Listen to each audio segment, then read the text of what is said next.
बस मतलब इधर पूरी लाइन में सबको क्लियर है? अभी उसी टॉपिक पे आएंगे। आंसर है यस।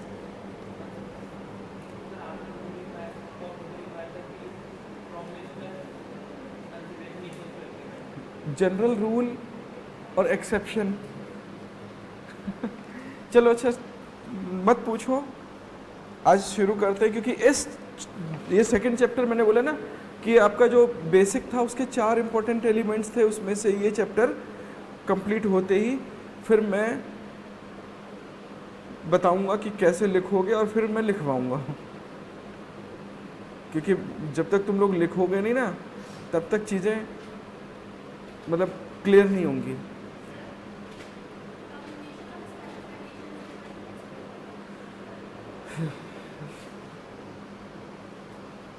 ए ने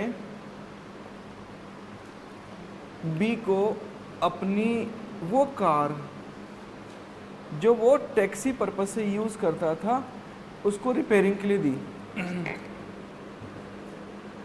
अब कैसे पता चलेगा कि कार वो टैक्सी वाली है? मुझे लगता है पता होना चाहिए, उसकी नंबर प्लेट से। ठीक है, यानी कमर्शियल व्हीकल जो होता है उसके नंबर प्लेट से हमें पता लग जाता है। फिर ए ने स्पेसिफिकली बोल भी दिया कि भाई मेरा टैक्सी का बिजनेस है, टैक्सी खराब हो गई है, तुम जरा रिपेयर कर दो। बी ने कहा मैं 2 दिन में ठीक कर दूंगा, लेकिन ठीक होते होते 4 दिन लग गए। इसने बी ने प्लान किया हुआ था कि 2 दिन में ठीक हो जाएगी, यानी थर्ड डे, सपोज की एग्जाम्पल ले लेते कि किसी भी मंथ का पहला दिन और दूसरा दिन उसने रिपेयरिंग में प्लान के हिसाब से छोड़ दिया और 3 तारीख को उसने एक बुकिंग ले ली 5,000 रुपये की, और क्योंकि टैक्सी रिपेयर नहीं हो पाई 4 दिन लग गए, यानी 4 तारीख को रिपेयर हुई तो उसकी 3 तारीख की बुकिंग क्या हो जाएगी? कौन झेलेगा इस नुकसान को?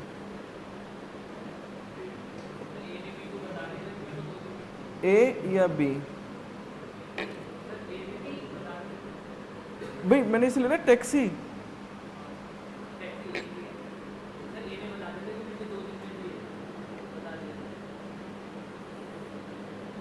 मतलब अगर ना भी बताए तो भी ये अंडरस्टूड है कि टैक्सी है, टैक्सी का बिजनेस है, जितना डिले होगा उतना उसका नुकसान होगा। ये एक कॉमन सेंस का भी मतलब इशू है।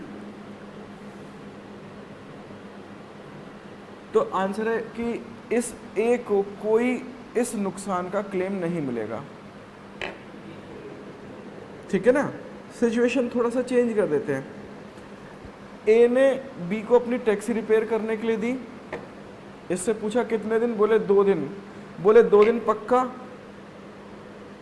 बोले 100%। बोले देख लो, तुम चाहो तो 1 दिन और ले लो, क्योंकि जो डेट तुम फाइनल करोगे उसके नेक्स्ट डे की बुकिंग मैं ले लूंगा, और अगर तुमने फिर भी डिले की तो मेरी वो बुकिंग कैंसिल होगी, उसकी सारी जिम्मेदारी तुम्हारी होगी। इसने फिर भी बोला नहीं 2 दिन में 100%। फिर बुकिंग इसने 3 तारीख की ले ली 5,000 रुपये की, इसने फिर भी 4 दिन लगा दिए, तो यहाँ पर ये जो नुकसान हुआ इसका कौन झेलेगा?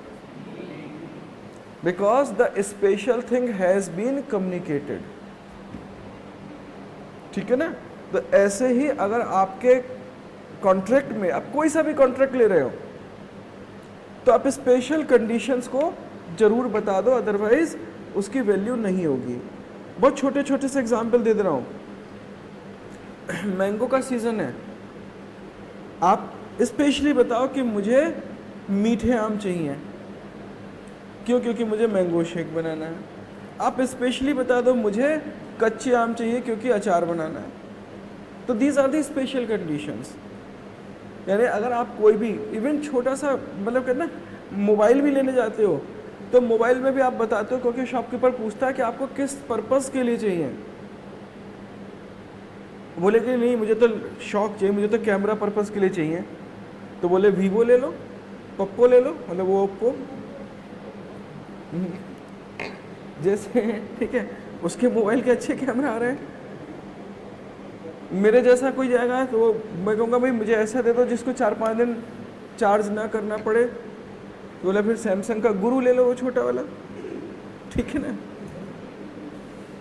तो आपको अपनी स्पेशल रिक्वायरमेंट है ना उसको बतानी पड़ेगी, तभी फिर सेकेंड पार्टी उसको फुलफिल कर पाएगी, अदरवाइज कोई स्पेशल कंडीशन। तो special conditions must be communicated, आप बता दो, ठीक है।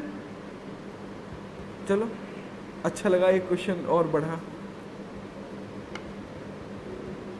बढ़े फिर आगे। चलो, जो हम टॉपिक हमने शुरू किया था उस टॉपिक पे पहला क्वेश्चन सिंपल यही बनता है कि what is consideration and what are its essentials. Clear है? तो व्हाट इज कंसिडरेशन, तो आप कैसे लिखना शुरू करोगे? वैसे बीच बीच में मैं बता रहा हूँ क्या क्या लिखोगे, मैंने कई बार बोला है।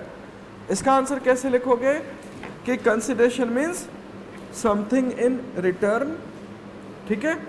उसके बाद लिखोगे कि in the case of Currie versus Misa it was defined as, और फिर क्यूरी वर्सेस मिसा की जो डेफिनेशन हमने कल पढ़ी थी लास्ट लेक्चर में कि it may be beneficial for one party and it may be detriment for another party.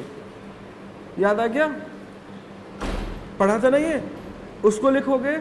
Then लिखोगे कि according to section 2D it is defined as follows, और फिर सेक्शन 2D पढ़ लोगे, लिख दोगे।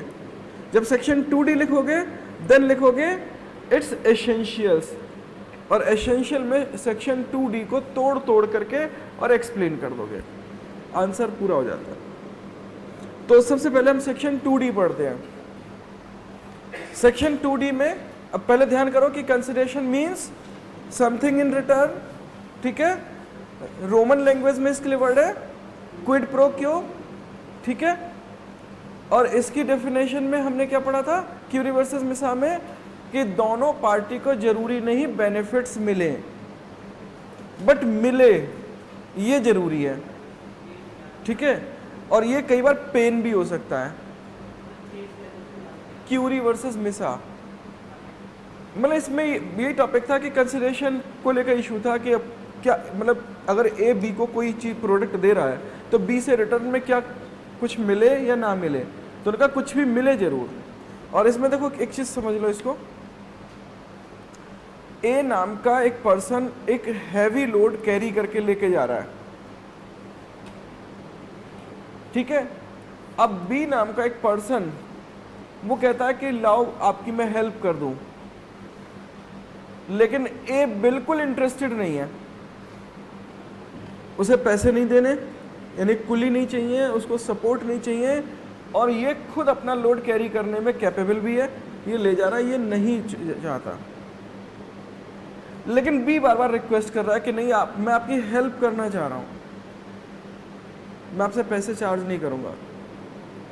और ये बी पीछे ही पड़ जाता है कि नहीं आप मुझे बस मैं आपके घर तक पहुंचा दे रहा हूं। तो जब इसने बार बार रिक्वेस्ट की तो ए ने इसको अपना ये जो लोड था जो भी वो लोड इसने बी को दे दिया। तो ए को क्या मिला और बी को क्या मिला? क्योंकि अगर देखो ध्यान रखना, अगर कॉन्ट्रैक्ट यहां पे प्रिज्यूम नहीं करोगे तो समझ लेना, कॉन्ट्रैक्ट प्रिजम्पशन नहीं करोगे तो इसका मतलब फिर ए की कोई लायबिलिटी नहीं होगी, बी की कोई लायबिलिटी नहीं होगी। कॉन्ट्रैक्ट की प्रिजम्पशन इसलिए होती है क्योंकि पार्टीज के ऊपर लायबिलिटी फिक्स रहे, अदरवाइज कोई लीगल रिलेशन बनेगा ही नहीं, और जब लीगल रिलेशन नहीं बनेगा तो फिर किस बात की लायबिलिटी, इसलिए ध्यान रखना। तो यहाँ पर ए को क्या मिला और बी को क्या मिला, और ए को उसे नहीं चाहिए थी,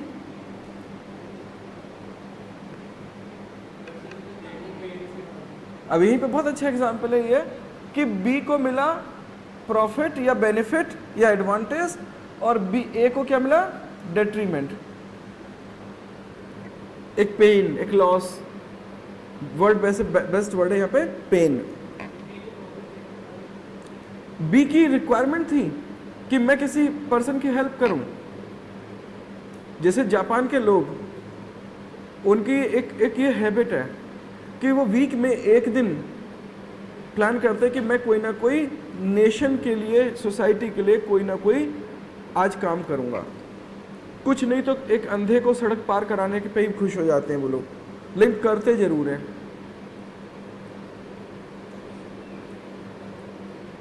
अब सोचो कि बी को क्या मिला, एक उसकी जो एक नीड थी या उसका एक जो एक्सपेक्टेशन थी कि मैं एक सोशल सर्विस करूं, तो उसकी वो एक्सपेक्टेशन पूरी हो गई।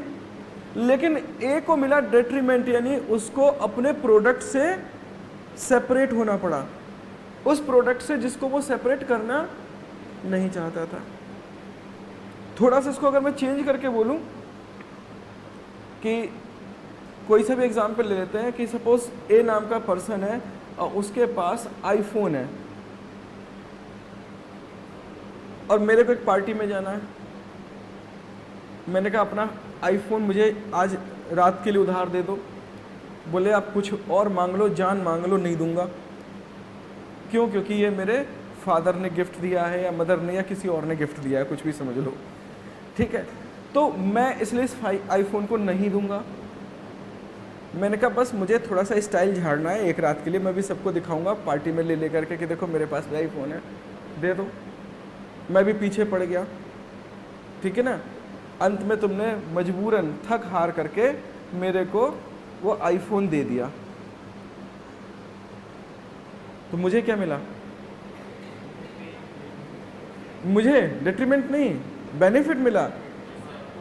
हाँ, टशन दिखाने का मुझे पूरा वो मिल गया मौका, क्योंकि मैं वही चाहता था, मेरी एक्सपेक्टेशन पूरी हो गई। लेकिन इस ए को क्या मिला? पेन। क्योंकि जब तक वापस नहीं मिल जाएगा तब तक दिमाग में एक ह्यूमन टेंडेंसी है, पता नहीं आईफोन का बटन दबा रहे होंगे, चलाना तो आता नहीं है, ले गए आईफोन मेरा।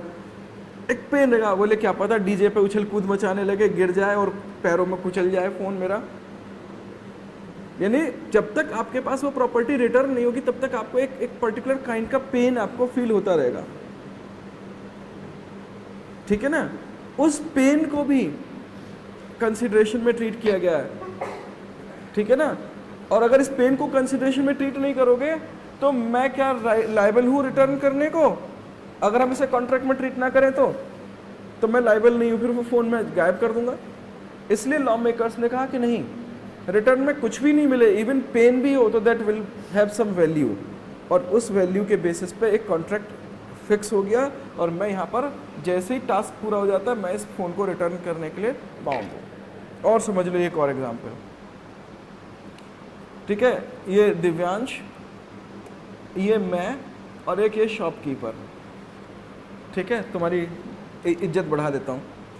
तो मैं यहाँ पे कोई सामान लेने गया, सॉरी यहाँ पर शॉपकीपर के पास, ठीक है। तो शॉपकीपर से मैंने सामान ले लिया। जब पेमेंट की बात आई तो मैंने देखा मेरा पर्स छूट गया है। क्या ये सामान दे देगा? किसी अजनबी एरिया में नहीं देगा। तो मैं उससे कह रहा था यार तुम मुझे जानते नहीं, मैं स्टूडेंट प्राइड में पढ़ाता हूँ, मैं ये हूँ वो हूँ। बोले आप कहीं भी पढ़ाते हो या आप ट्रम्प के रिश्तेदारी क्यों ना हो, मैं नहीं दूंगा। मना कर दिया उसने। इतने में ही दिव्यांश पहुंचे, इनको नमस्ते की, अंकल नमस्ते। अरे सर आप भी हैं? बोले क्या हो गया? मैंने कहा ऐसे ऐसे बात है। तो दिव्यांश ने कहा कि अरे आप एक सर को सामान दे दो। इन्होंने कहा मैं कैसे दे दूं, मैं तो इन्हें जानता नहीं। बोले मैं हूं ना, ऋतिक रोशन बन गए। बोले मैं हूं, आप इनको दे दो, मैं इन्हें जानता हूं। सर कितने दिन में पेमेंट दे दोगे? मैंने कहा 2 दिन में दे दूंगा। बोले आप सर को दे दो सामान, 2 दिन में अगर इन्होंने पेमेंट नहीं दिया तो मैं रेस्पॉन्सिबल हो जाऊंगा। मेरी बात पे, मेरी गारंटी पे आप सामान दे दो। यही गारंटी होती है, ध्यान रखना। जब आप अगले लेवल पे पहुंचोगे तो आप इसका ब्रॉड सिलेबस पढ़ोगे तो उसमें कॉन्ट्रैक्ट ऑफ गारंटी जो होता है वो यही होता है। अब यहाँ पे ध्यान दो कि मेरे को सामान मिल गया। यहाँ पे 3 कॉन्ट्रैक्ट हैं, एक ये वाला, एक ये वाला और एक ये वाला। अच्छा, कंसिडरेशन प्रेजेंट भी हो सकता है, फ्यूचर भी हो सकता है, कोई इशू नहीं है। तुरंत सामान मिले या मिल जाएगा उससे कोई फर्क नहीं पड़ता। तो मेरे को सामान मिल गया। मान लो मैं यहाँ पर भी ले लेता हूँ कि मुझे मोबाइल चाहिए था, तो मेरे को वो मोबाइल मिल गया, मेरा कंसिडरेशन पूरा हो गया। इसको क्या मिला मेरे से? अभी मिला नहीं, मिल जाएगा पेमेंट। मान लो 20,000 का मोबाइल है तो 20,000 अभी नहीं दिया लेकिन दे दूंगा ना, यानी कंसिडरेशन तो है, ठीक है। अब यहां पर इनको और इनके बीच में चेक करो, तो पहले मैंने इनको पे करना है, ठीक है, और अगर इसको पे नहीं किया तो मुझे किसको पे करना है, देव्यांश को। यानी देव्यांश के पास कंसिडरेशन है या नहीं है, कि देव्यांश के पास कंसिडरेशन ये है कि मैं टाइमली पे कर दूंगा, और अगर टाइमली मैंने पे नहीं किया तो इनको देना पड़ेगा, और जब ये इनको पे करेंगे तो ये मेरे से रिकवर भी कर लेंगे, तो कंसिडरेशन है। और मुझे इनसे क्या मिला, एक प्रोडक्ट के लिए सपोर्ट, 2 दिन का उधारी का मिल गया, तो मेरे को भी कंसिडरेशन है। अब यहां पर क्या मिला, इस शॉपकीपर को क्या मिला, गारंटी, उसको सिक्योरिटी मिल गई कि अगर मैंने पे कर दिया तो अच्छी बात है, मैंने पे नहीं किया तो ये इनसे रिकवर कर लेंगे, तो उसको गारंटी मिली है, उसको सेफ्टी मिली हुई है। इनको क्या मिला, इनसे सारा बता दिया, ये पूछ लिया तुमसे मैंने।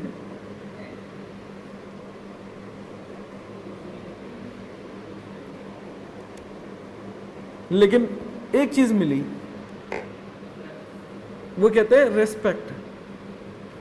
क्योंकि अगर इस कहानी को मैं दोबारा से ले लेता हूं, ये कौन थे, देव्यांश थे, ये शॉपकीपर थे, और ये मैं था, तो ये तो बाकी तो क्लियर हो गया ना। इनको यानी शॉपकीपर को तो इनसे मिल गई सिक्योरिटी कि उनका उसका पेमेंट सिक्योर हो गया, मैं दूंगा नहीं तो वो रिकवर कर लेगा। लेकिन देव्यांश को क्या मिला, एक रेस्पेक्ट। क्या रेस्पेक्ट, कि इनके स्टेटमेंट पर उसने ट्रस्ट करके मेरे को सामान दे दिया। शायद देव्यांश की जगह XYZ होता तो उसकी बात ये शॉपकीपर मानता, हो सकता है नहीं मानता, क्योंकि सोसाइटी में बहुत सारे लोग होते हैं, सबकी गुडविल अच्छी नहीं होती है, हर किसी की गुडविल अच्छी नहीं होती ना, पता होगा ना। जैसे बैंक से लोन लेने जाते हैं तो पुलिस वालों को लोन मिल जाता है आसानी से, नहीं मिलता, क्योंकि उनकी गुडविल खराब है, उन्हें लगता है कि पुलिस वाले पंगा करेंगे। पॉलिटिशियन, उनकी भी स्थिति खराब होती है, और वकील की स्थिति तो बहुत ही खराब होती है, ठीक है ना। तो सबकी गुडविल अच्छी नहीं होती, सबकी बात को एज गारंटी कोई एक्सेप्ट करेगा, जरूरी नहीं। इनकी बात को इसने एक्सेप्ट कर लिया, और इनकी बात रखते हुए न तो ये भी तो कह सकता है, बोले अरे दिव्यांश जाओ जाओ, बहुत देखा तुम्हारे जैसे, ऐसे भी तो कह सकता था। लेकिन उसने ऐसा नहीं कहा, उसने दिया, बोले अच्छा तुम हो, अगर तुम हो तो मैं इन्हें दे दूंगा आंख बंद करके। तो इनकी उस बात को रेस्पेक्ट मिल गई, that is consideration for Divyansh. बात समझ रहे ना। तो consideration may be in any form, it may be in the form of product, it may be in the form of service, it may B tangible, it may B intangible. किसी भी तरीके से आपको कोई भी बेनिफिट मिलता है, कोई एडवांटेज मिलता है, और दूसरी पार्टी को उसके बेसिस पे कोई पेन लॉस झेलना पड़ता है, दैट इज कंसिडरेशन। अब तो याद रहेगा ना सबको कि कंसिडरेशन कुछ भी हो सकता है, लेकिन वो कुछ भी क्या होगा उसके लिए अब लाइन पढ़ लो। तो सबसे पहली लाइन है when eight the desire of promisor, यानी यहां पर पहला जो वर्ड है वो है डिजायर ऑफ प्रोमिसर, और यही आपका एसेंशियल नंबर 1, यानी डेफिनेशन को तो हम एनालाइज कर रहे हैं, हम इसका एसेंशियल भी पढ़ रहे हैं। तो एसेंशियल नंबर 1 कि consideration is that thing, that service which is required by the promisor. तो प्रोमिसर की डिजायर पर, यानी जो भी प्रोडक्ट है वो प्रोमिसर की डिजायर, ठीक है। ध्यान दे दो फिर से, एक सीए की डिजायर काम करने के बाद क्या होती है, फीस की रेम्युनरेशन की, और कवाड़ी की डिजायर क्या होती है, याद है आ गया ना। तो वो कवाड़ सीए के लिए इंपॉर्टेंट नहीं है, बट कवाड़ी के लिए इंपॉर्टेंट है। लेकिन डिजायर किसकी क्या है, सीए की डिजायर जो है वो उसे वही चाहिए, और कवाड़ी की जो डिजायर है उसे वही चाहिए, ठीक है। पहली बात में तो कोई दिक्कत नहीं है ना। तो when eight the desire of promisor, और सेकंड प्रोमिसी और बस प्रॉमिस ही वर्ड यूज करें, यानी यहां पर लिख देते हैं क्योंकि इसके साथ तीसरा और लिखो, और एनी अदर पर्सन। अब यहां पर इन दोनों को मिला के लिख हम वो करते हैं कि वर्ड यूज करते हैं।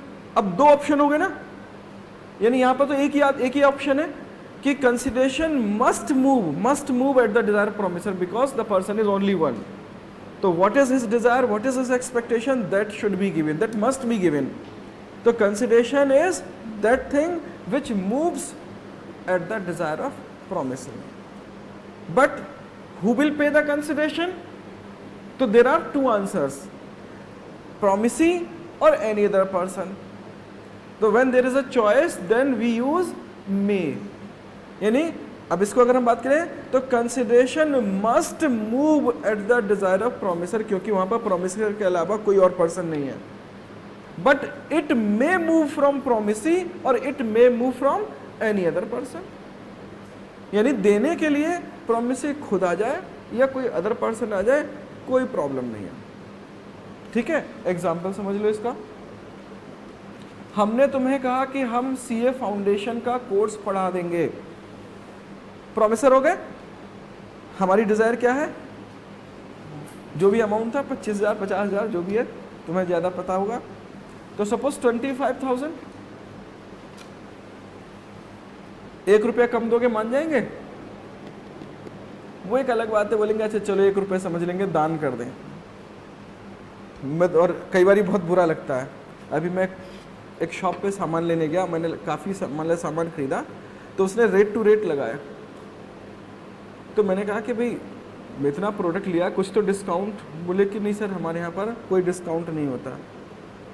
मैंने कहा कि आप एमआरपी ले रहे हो, एमआरपी में कई बार एमआरपी ज़्यादा होता है, एमआरपी के अंदर कई सारे डिस्काउंट्स होते हैं। तो उसने क्या करा, लास्ट में 10 रुपये छोड़ते हुए मुझसे बोला कि वैसे मैं छोड़ता नहीं हूँ बट मैं ऑब्लाइज कर रहा हूँ। तो मैंने उसे 10 रुपये पकड़ाते हुए कहा, मैंने कहा ये अपना ऑब्लाइज अपने पास रखो और पकड़ो 10 रुपये। अब वो मेरी शक्ल देख रहा, मतलब आप या तो मतलब करो लेकिन आप डायलॉग्स तो ना बोलो ना। अब हमने कह दिया कि चलो भाई 25,000 रुपये है फीस, तुमने कहा सर 24,999 रुपये। हमने कहा चलो 1 रुपये हमने तुम्हें दान कर दिया, हम सोचेंगे किसी भिखारी को दे दिया। मान जाओगे? हालांकि फ्रेंड्स में चलता है, फ्रेंड्स में बड़ा अच्छा चलता है कि तुम खाना खा रहे हो और खाना खाते खाते और तुम ओवर करने वाले थे, इतने में तुम्हारा फ्रेंड आ गया, बोले अरे क्या चल रहा है? बोले यार पिज़्ज़ा खा रहा था। बोले खा लिया? मगर बस हाँ खा लिया, तुम खाओगे? बोले हाँ हाँ। बोले अच्छा है खा लो, नहीं तो हम फेंक देते, कुत्ते खाते हैं। कई बार होता है। तो फ्रेंड्स में तो चल जाता है लेकिन ऐसे नहीं चलता। तो अगर हमारी डिज़ायर 25,000 रुपये है तो 25,000 मतलब 25,000, ठीक है। तो हमारी डिज़ायर पर, यानी कि हमने प्रॉमिस किया कि हम आपको सीए फाउंडेशन पढ़ा देंगे, हमारी डिज़ायर है 25,000 तो 25,000। It may move from promisee, यानी स्टूडेंट प्रॉमिसी है तो स्टूडेंट ने खुद फीस पे कर दी, कोई इशू नहीं। स्टूडेंट के पेरेंट्स पे कर गए, कोई इशू नहीं है। उन्होंने किसी अपने सर्वेंट को एजेंट के थ्रू फीस डिपॉजिट करा दी, कोई इशू नहीं है। क्यों?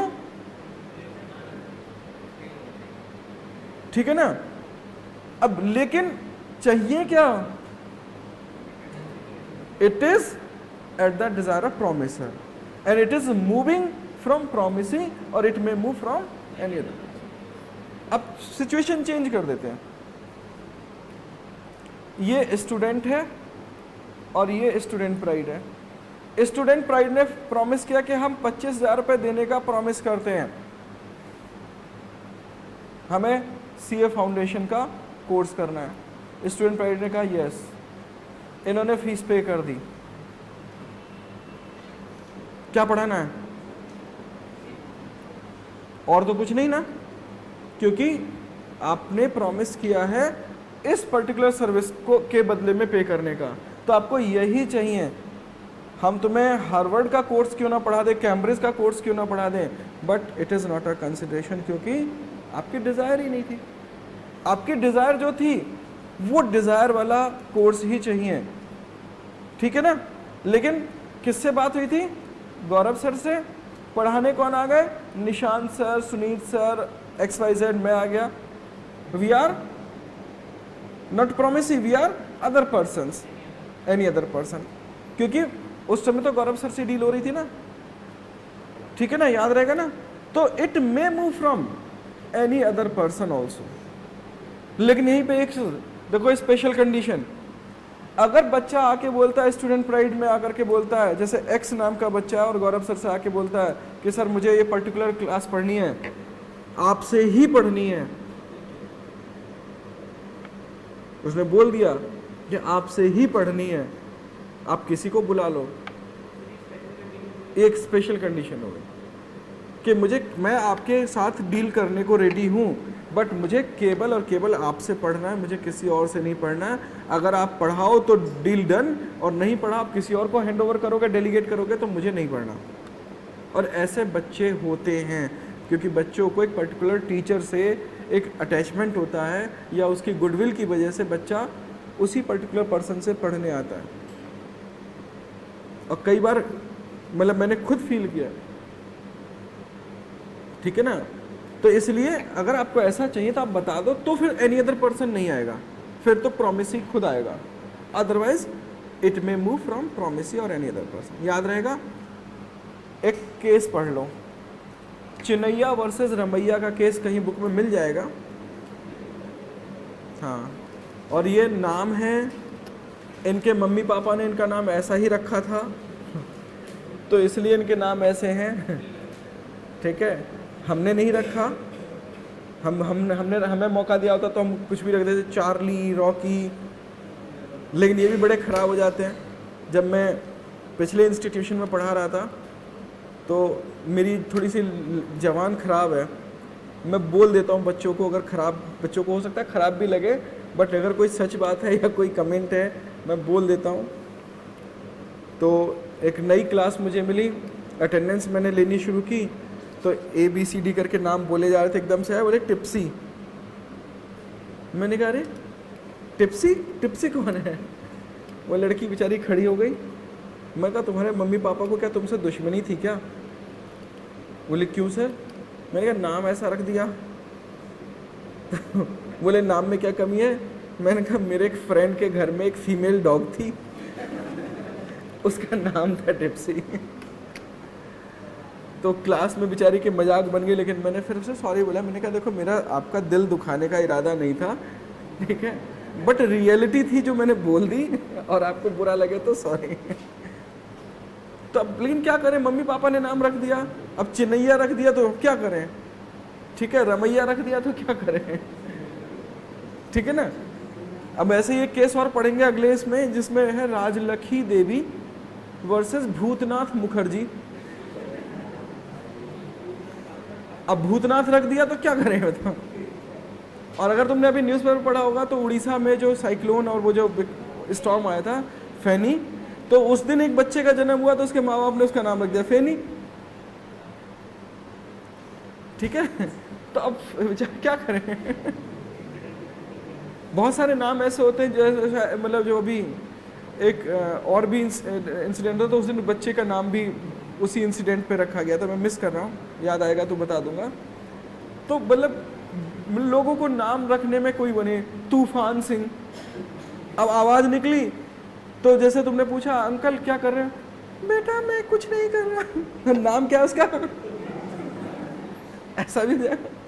हमारे साथ में अभी हैं, उनका नाम तो खैर छोड़ो, नाम नहीं ले रहा, बट उनको देख करके एकदम से आपको साउथ इंडिया का सिंघम याद देखा, देखी movie Surya the Singham movie देखी होगी, तो बढ़िया सा उसकी आवाज़ से लेकर के उसका स्टाइल, बॉडी और उसकी जो बड़ी बड़ी मूंछ है, तो उसको हम मतलब जो है बिल्कुल उसके ही बिल्कुल मैच करता हुआ है। अगर दोनों को खड़ा कर दिया जाए तो भाई भाई लगेंगे, और वैसे ही वो मूछें रखते हैं, वैसे स्टाइल। और उनकी स्थिति क्या है, मतलब सब बच्चे एकदम से पहला इंप्रेशन बोले यार बड़ा खतरनाक है सिंघम जो है। और उनकी स्थिति क्या है कि अगर क्लासरूम में कागज का टुकड़ा पड़ा होगा ना तो उन्हें उसको उठाने में भी डर लगता है। कागज में अगर लिख पड़ा हुआ है तो मेरे को फ़ोन करेंगे और फ़ोन करते से उनके स्टाइल में तुम्हारे को आज मिमिक्री करके दिखा रहा हूँ। फ़ोन है हाँ सर एक कागज का टुकड़ा पड़ा हुआ है, क्या करूँ? इसे उठा करके आपके ऑफिस में भिजवा दूँ या अपने पास रख लूँ?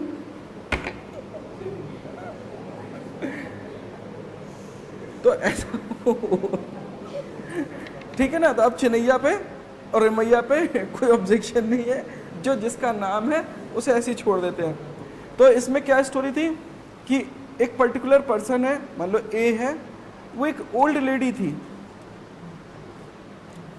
और उसके पास प्रॉपर्टी थी और उसकी एक सिस्टर भी थी जो खुद वो भी ओल्ड थी।